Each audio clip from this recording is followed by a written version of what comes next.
그럼 시작하도록 하겠습니다. 안녕하십니까. 저는 한국해양재능공사 사업전략부에서 근무 중이며 대한금융대학원 비전일제 10기에 재학 중인 김수영입니다. 우선 제가 추진하고 있는 사업에 대해서 이렇게 발표할 수 있도록 기회를 주신 이기한 원장님과 강병태 교수님께 감사 말씀 먼저 드리고 또 업계 훌륭하신 선배님들께 제가 이렇게 발표 드릴 수 있어서 영광이라고 생각하고 있습니다. 저희 사업전략부에서는 국적 해운선사의 경쟁력 강화와 국내 선박금융 시장의 확대를 위해서 다양한 전략 사업을 추진하고 있으며 그중에 핵심 사업으로 이 한국형 선박 조드리스 제도를 도입하기 위해서 현재 노력 중입니다. 그럼 사업의 추진 배경과 제도의 설명 그리고 추진 경과 등에 대해서 간략하게 발표드리도록 하겠습니다. 목차는 국내외 선박금융시장 현황을 통해서 추진 배경에 대해서 설명드리고 선박 조드리스 제도의 개념과 해외 사례 그리고 한국형 선박 조드리스 제도에 대해서 설명드리도록 하겠습니다. 먼저 국내외 선박금융시장 현황입니다. 아무래도 여기 참석하신 분들은 이미 다 인지하고 계시겠지만 선박은 높은 자산 가치의 변동성과 시황의 영향으로 인해 위험 자산으로 분류됨에 따라서 글로벌과 국내 선박금융 시장은 축소되고 있는 상황입니다.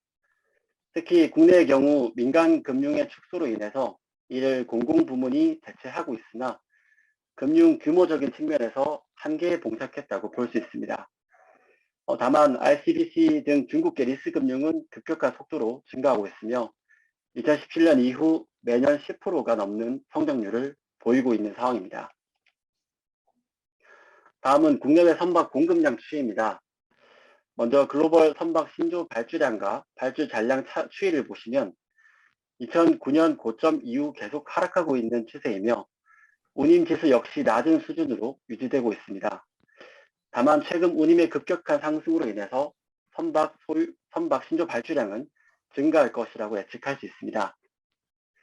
다음으로는 가장 가까운 국가인 한중일 선박 소유량과 설령 추이에 대해서 한번 살펴보겠습니다. 우선 선박 소유량은 전 세계를 포함한 중국과 일본이 급격하게 증가하고 있는 반면 우리나라는 완만한 성장세 이후 현재 정체되고 있음을 확인할 수 있습니다. 컨테이너 선박 역시 중국의 경우는 급속도로 성장하고 있는 반면 우리나라는 정체된 이후에 최근에 HLM 등으로 인해서 소폭 상승한 추세를 확인할 수 있습니다. 마지막으로 설령의 경우에는 일본은 약 10년 수준으로 유지되고 있고 중국은 최근 급속도로 감소하고 있는 반면 우리나라는 약 15년 수준으로 정체되어 있는 현상을 확인할 수 있습니다. 그렇다면 이러한 시장 상황을 비추어 제도 도입의 필요성은 크게 4가지로 분류할 수 있습니다. 우선 우리나라 해운산업의 경쟁력과 수출입 화물의 안정적인 운송을 위해서 정부에서는 2030 해운산업 리더국가 실현 전략 목표를 수립하였으며 25년 목표인 지배선대 1억 데드웨이트를 달성하기 위해서는 약 9.3조 원의 신조 성과 수요가 필요한 실정입니다.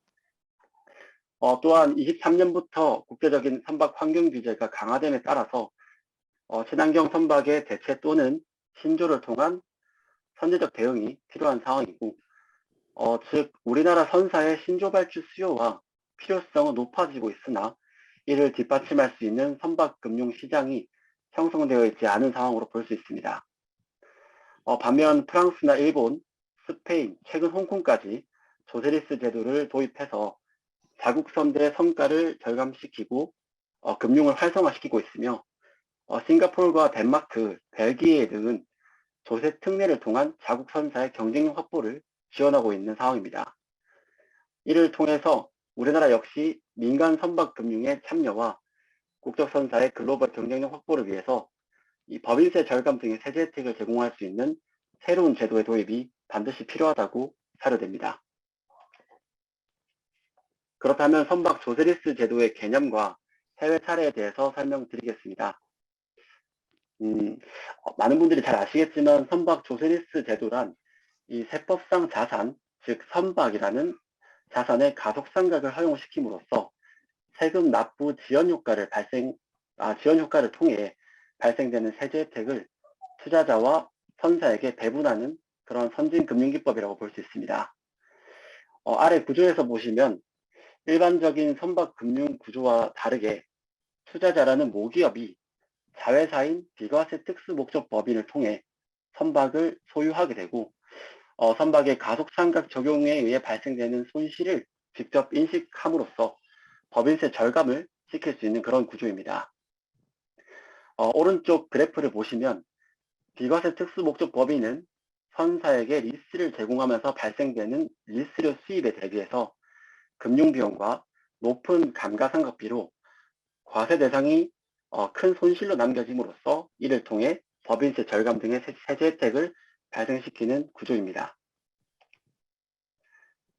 선박 조세리스 제도의 이익 구조를 살펴보자면 현행 선박금융 수익 구조는 일정한 비용과 일정한 수익에 따른 고정적인 수익 발생을 목적으로 하고 있으나 선박 조세리스 제도의 손실 구조는 일정한 수익에 대비해서 초기에 높은 비용을 발생시켜 손실 발생을 추구하고 있으며 일정 기간 이후 이러한 터미네이션을 통해서 손실만을 인식할 것을 목적으로 하는 제도입니다.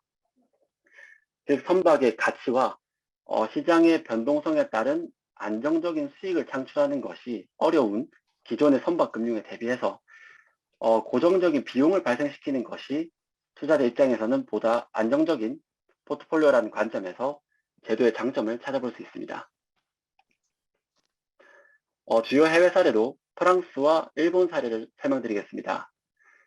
우선 프랑스의 경우에는 자국의 해운과 항공, 철도 산업까지 경쟁력 강화를 위해서 98년도에 최초 도입하였으며 2006년도에 EU 보조금 이슈가 제기된 이후 07년도 때 일부 개방적으로 수정이 돼서 현재까지 활용되고 있습니다.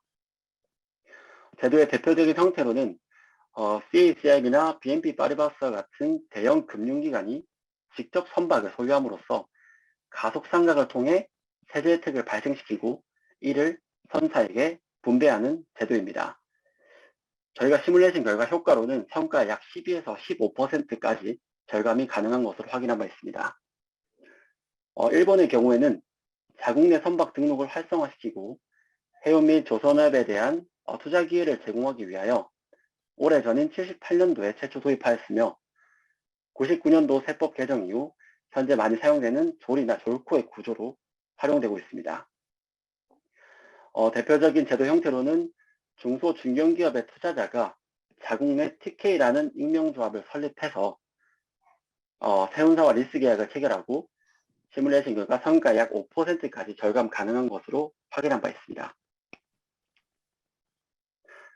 그렇다면 국내에 이 제도를 도입하기 위한 한국형 선박 조세리스 제도에 대해서 설명드리겠습니다. 제도의 기본 구조는 다음과 같으나 자세한 설명은 이 다음 그림을 보시면서 단계별로 한번 설명드려 보겠습니다.